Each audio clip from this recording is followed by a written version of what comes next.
প্রিয় দর্শক, আপনারা দেখছেন ডিজিটাল উকিল ইউটিউব চ্যানেল। আধার কার্ড বাতিল হয়নি, এই বিষয়ে রাজ্য বিরোধী দলনেতা শুভেন্দু অধিকারী লাইভ বক্তব্য দিলেন। অর্থাৎ কারো আধার কার্ড বাতিল হয়নি, সবারই আধার কার্ড অ্যাক্টিভ হয়ে যাবে। এ নিয়ে রাজ্য বিরোধী দলনেতা শুভেন্দু অধিকারী লাইভ ঘোষণা করলেন। অর্থাৎ কি বললেন রাজ্য বিরোধী দলনেতা শুভেন্দু অধিকারী, বিস্তারিত আপনারা ভিডিওটির মাধ্যমে ফার্স্ট থেকে শেষ পর্যন্ত দেখতে থাকুন।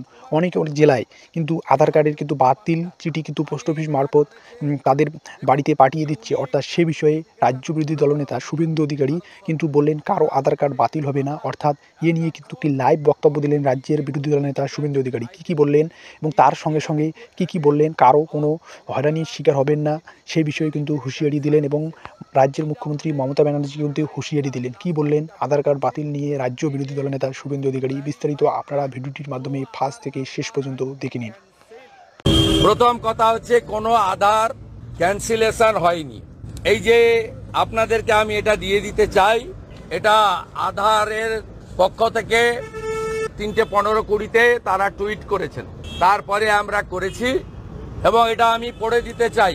এটা মমতা ব্যানার্জি টাকা খাইয়ে রাঁচি থেকে করিয়েছেন, তিনি তার লোকজন এজেন্ট দিয়ে, এতে রাজীব কুমারও যুক্ত থাকতে পারে, এসবে উনি খুব master.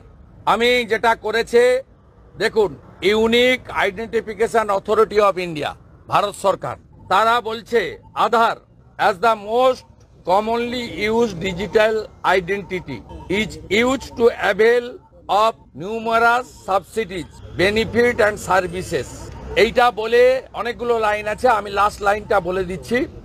It is clarified that no Aadhaar number has been cancelled. In case any Aadhaar number holder has any grievance in this regard, they may submit their feedback here. একদম ক্লিয়ার।